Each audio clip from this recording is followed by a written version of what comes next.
یا رسول اللہ وسلم علیک یا حبیب اللہ۔ آج کی اس ترقی یافتہ دور میں ہر انسان ہر وقت کسی نہ کسی کام میں مشغول ہے، اور ہر کوئی یہ چاہتا ہے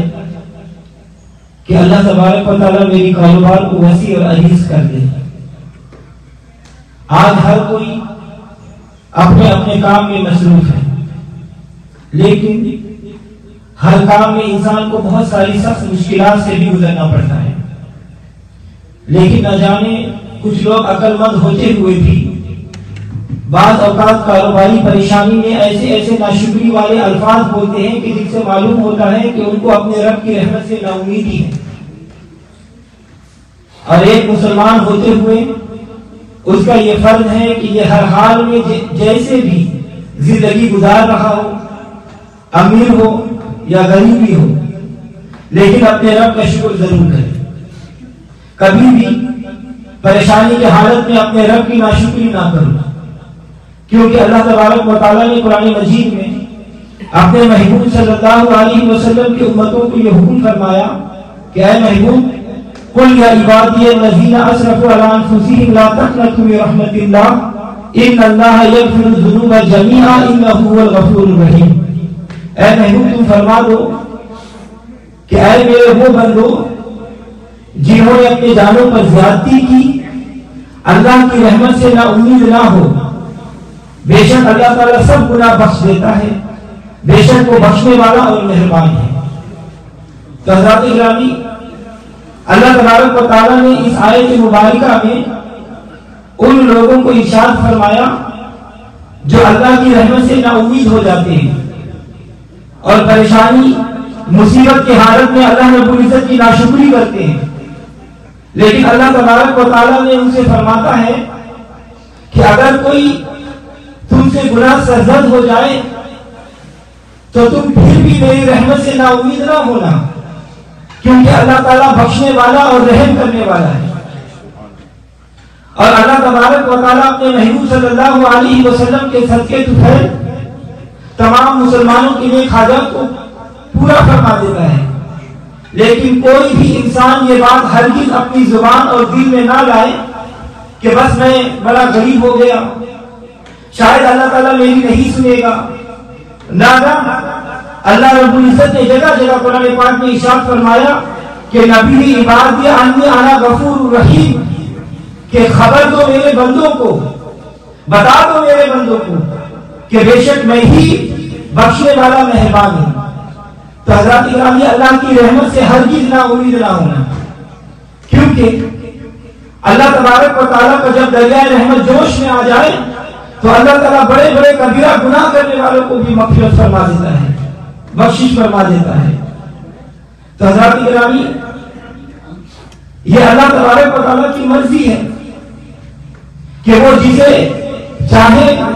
جتنا چاہے عطا فرما دے، جسے چاہے نہ دے یا کم دے یا زیادہ دے،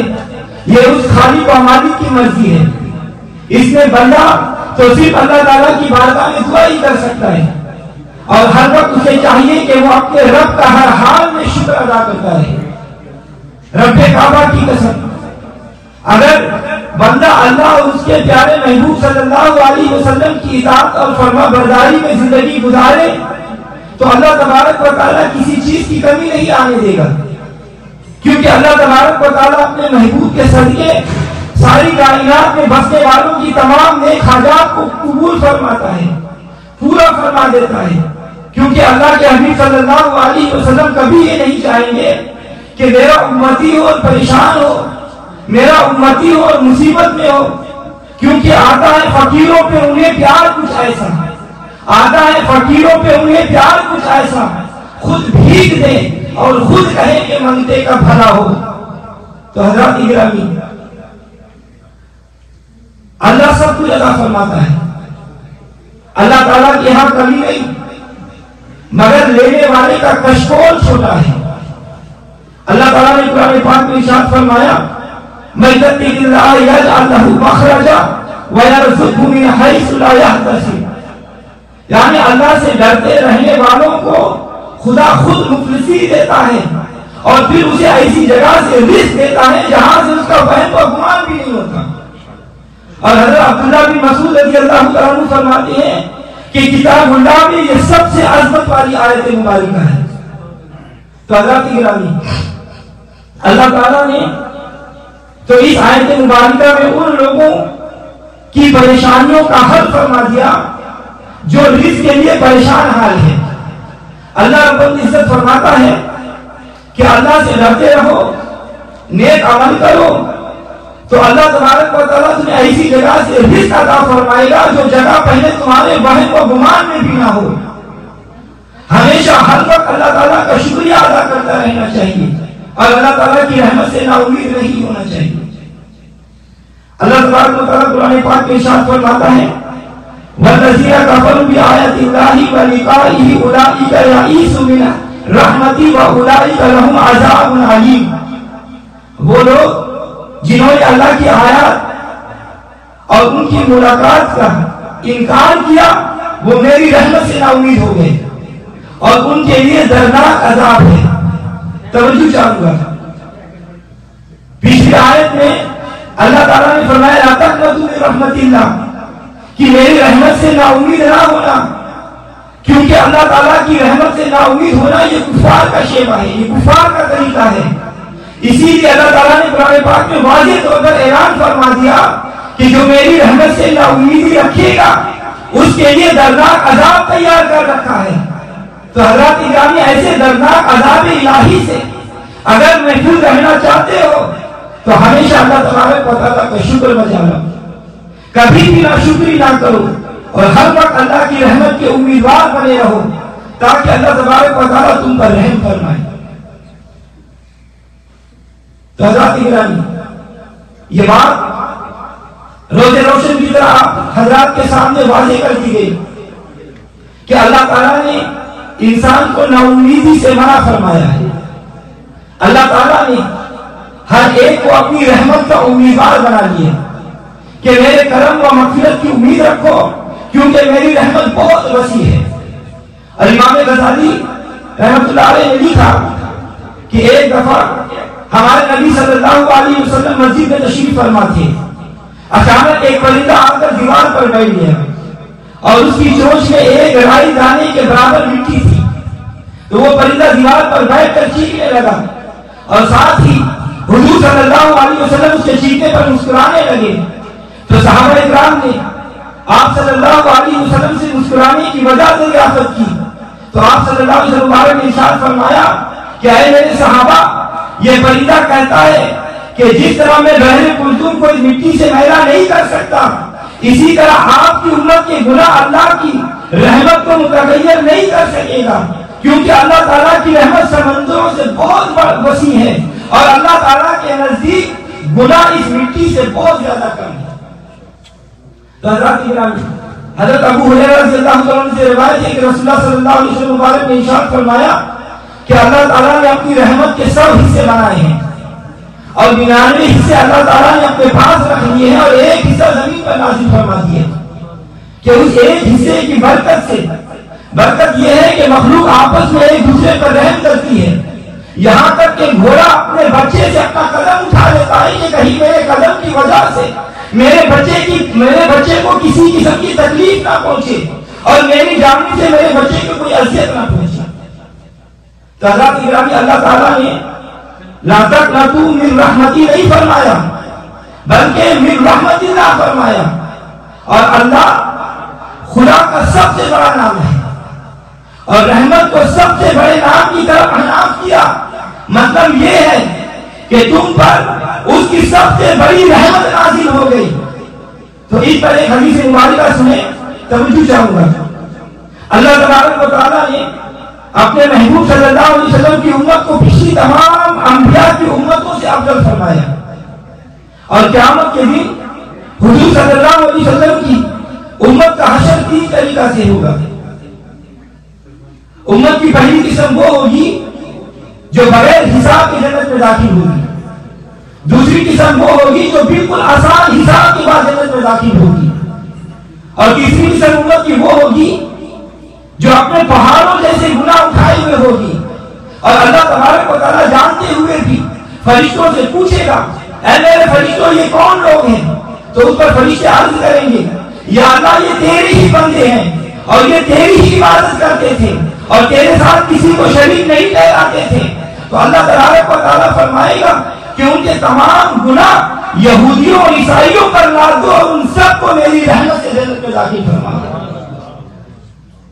اے اللہ تمام عالموں کے رب، اے اللہ سب کو ہے تیری طلب، اے اللہ تو سب کا آسرا ہے، اے اللہ تو ہی سب سے مابرا ہے، اے اللہ تو میری بلا کو مٹا دے، اے اللہ تو جو جہان کا مالک ہے، اے اللہ تو مالک ہے اس جہان کا، اے اللہ تو بصیر ہے، اے اللہ تو قریب سے قریب ہے، اے اللہ تو ستار و غفار ہے، اے اللہ تو فقیر کو نواز دے، اور اے اللہ ہماری تیری بارگاہ میں یہ دعا ہے کہ رحمت کا دریا الہی ہر دم وقتہ تیرا، رحمت کا دریا الہی ہر دم وقتہ تیرا، جے قطرہ بخشے میں نے تو کم لگ جاتا ہے۔ تو حضرات گرامی آپ حضرات نے قرآن مجید میں ضرور یہ آیت مبارکہ پڑھی ہوگی یا کسی عالم دین سے ضرور سنی ہوگی۔ اللہ تبارک و تعالیٰ قرآن پاک میں ارشاد فرماتا ہے وَالْوَزْنُ يَوْمَئِذٍ الْحَقُّ فَمَنْ ثَقُلَتْ مَوَازِينُهُ فَأُولَئِكَ هُمُ الْمُفْلِحُونَ کہ قیامت کے دن وزن برحق ہے، قیامت کے دن وزن برحق ہے، جن کی نیکیاں زیادہ ہوں گی وہ کامیاب ہوں گے۔ تو حضرات گرامی قرآن کہتا ہے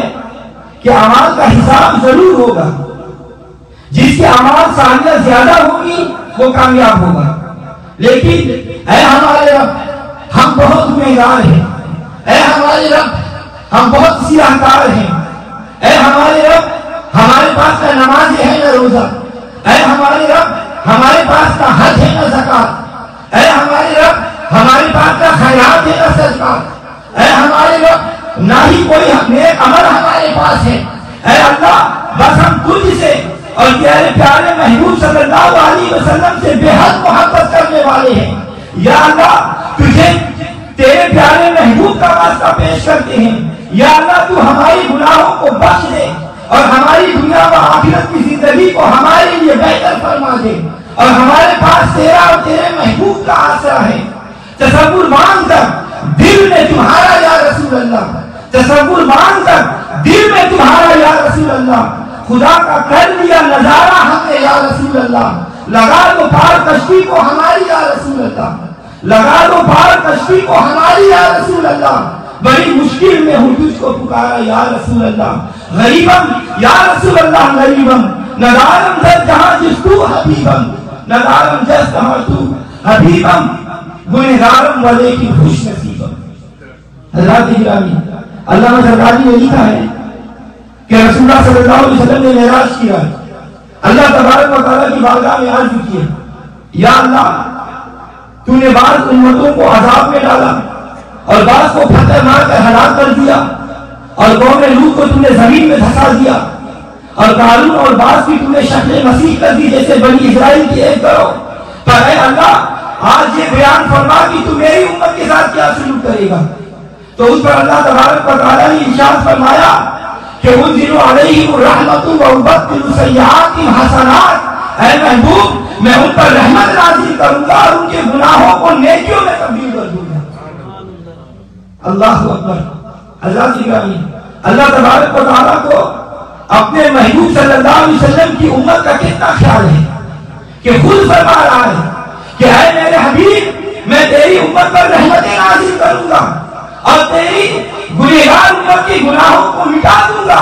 اور یہ سب رحمتیں،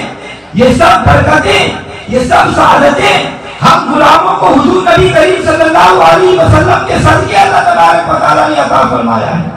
تو حضرات گرامی پھر ہم حضور کا امتی کیسے اللہ تعالیٰ کی رحمت سے نا امید ہو سکتے ہیں؟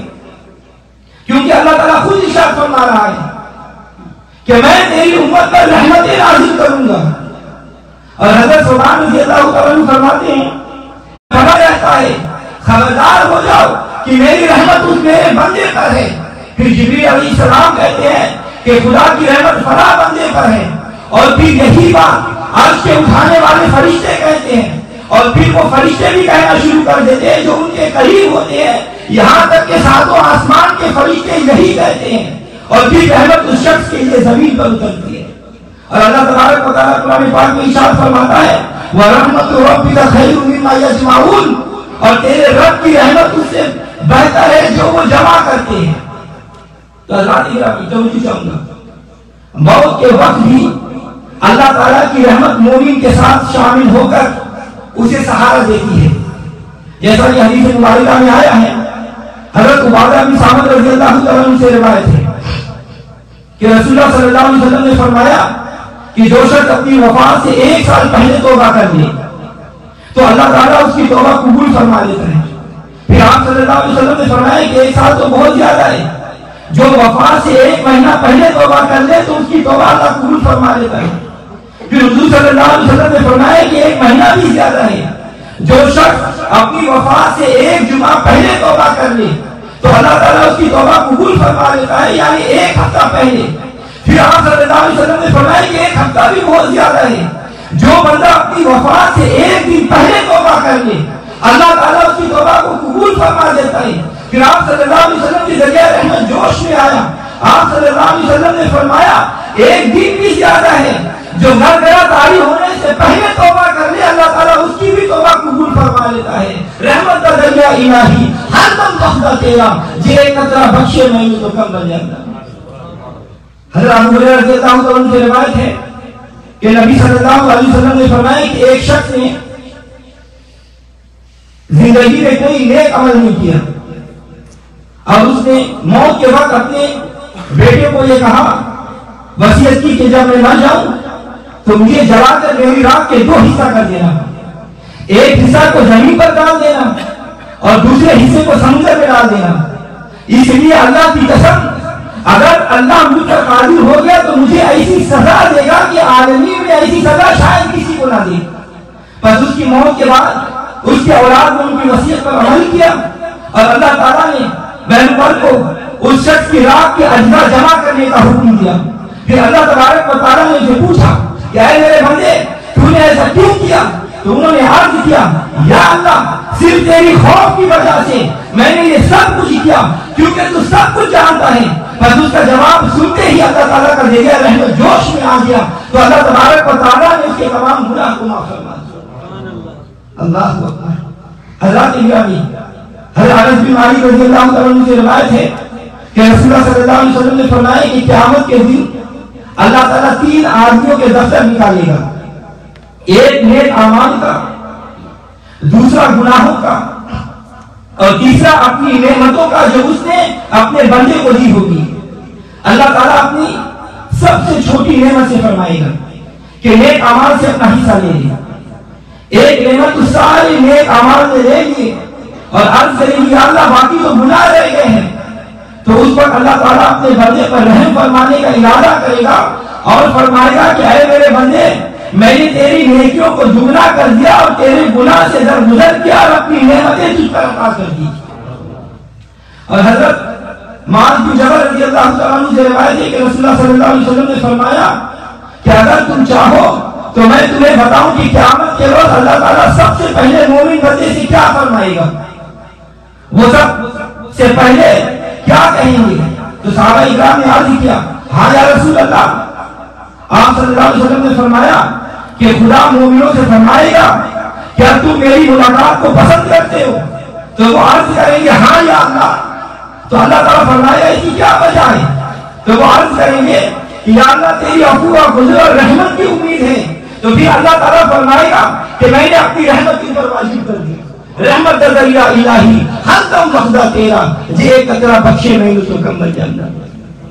تو حضرت گرامی اس بات میں کوئی شک نہیں، توجہ چاہوں گا، اس بات میں کوئی شک نہیں کہ اللہ تعالیٰ کی رحمت بے پایا ہے۔ مغفرت اور بخشش کے لیے رحمت خدا بندی بہانہ تلاش کرتی ہے، لیکن صرف رحمت پر بھروسہ کر کے بیٹھ جانا اور نیک اعمال سے پہلو تہی کرنا بھی یہ کوئی عقل مندی ہے، بلکہ صحیح معنوں میں اللہ کا بندہ وہی ہے جو فرائض واجبات سنن رسول مقبول صلی اللہ علیہ وسلم پر بھی عمل کرتا ہے، کیونکہ رسول اللہ صلی اللہ علیہ وسلم کی ظاہری حیات طیبہ میں صحابہ اکرام، تابعین اور تبع تابعین اور سلف صالحین میں سے ایک مثال بھی ایسے نہیں مل سکتی کہ کسی صالح مومن اور سلف صالحین میں سے ایک مثال بھی ایسے نہیں ملتی کہ کسی صالح مومن نے عبادت خدا بندی کو چھوڑ کر صرف خدا کی رحمت پر تقیہ کر دیا ہو۔ لہذا ہمیں بھی یہ چاہیے کہ ہم شریعت کی پابندی کریں، اللہ تعالیٰ اور اس کے رسول صلی اللہ علیہ وسلم کے احکام پر عمل کریں اور ان کاموں سے اجتناب کریں، ان کاموں سے بچیں جو شریعت اسلامیہ نے منع کیا ہے، اور ان تمام کاموں سے پرہیز کرو جو اللہ اور اس کے محبوب صلی اللہ علیہ وسلم کی ناراضگی کا سبب بنتے ہیں۔ تو حضرات گرامی، آپ اپنے رب کا ذکر صبح و شام کرو، اپنے نبی کا ذکر ہر وقت کرو، قرآن پاک کی تلاوت ہر روز کرو، رزق حلال تلاش کرو، حرام مال سے بچو، کسی کو اذیت نہ دو، کسی کو پریشان مت کرو، اپنی زبان کو جھوٹ سے پاک کرو، اپنی زبان کو چغل خوری سے پاک کرو، نماز پنجگانہ ادا کرو رضائی الہی کے لیے، روزے رکھو رضائی الہی کے لیے، حج کرو رضائی الہی کے لیے، زکات ادا کرو رضائی الہی کے لیے، نیک عمل کرو تاکہ اللہ ہم پر، اللہ اس کے رسول صلی اللہ علیہ وسلم ہم سے راضی ہو جائے اور ہماری دنیا میں آخرت سمجھ جائے۔ تو اللہ تبارک و تعالیٰ مجھے اور آپ کو نیک عمل کرنے کی توفیق عطا فرمائے، ہم سب کو اللہ تعالیٰ پر جانا نماز پڑھنے کی توفیق عطا فرمائے، اللہ تعالیٰ ہم سب کو گناہوں سے بچنے کی توفیق عطا فرمائے۔